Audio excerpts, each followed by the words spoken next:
নমস্কার। জয় গুরু, জয় মা তারা, জয় বামদেব। আমরা যতই ঠাকুরের পুজো করি ততই আমাদের দুঃখ কষ্ট আসে, কারণ ঈশ্বর আমাদের ধৈর্যের পরীক্ষা নেয়। এই দুঃখ কষ্টকে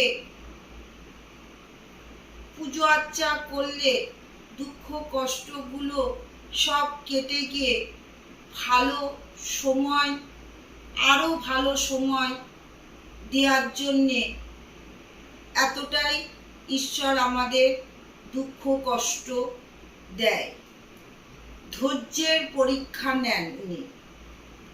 কথাতেই আছে, যে করে আমার তার করি আমি সর্বনাশ।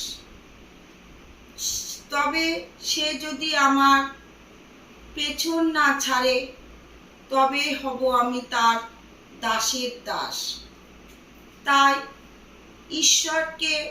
ঈশ্বরের ওপর বিশ্বাস, ভরসা, ভক্তি করুন, ভালোভাবে পুজো আর্চা করুন, দেখবেন সুখে সুখ আপনাকে জীবনে ভরে দেবে। সব দিক দিয়ে সুখ শান্তিতে আপনার জীবন ভরে তুলবে ঈশ্বর। পুজো আর্চা রাগের মাথায় পুজো আর্চা করবেন না, সবসময় মনে খুশি রেখে ঈশ্বরের সেবা করুন, খুব ভালো থাকবেন সব দিক দিয়ে।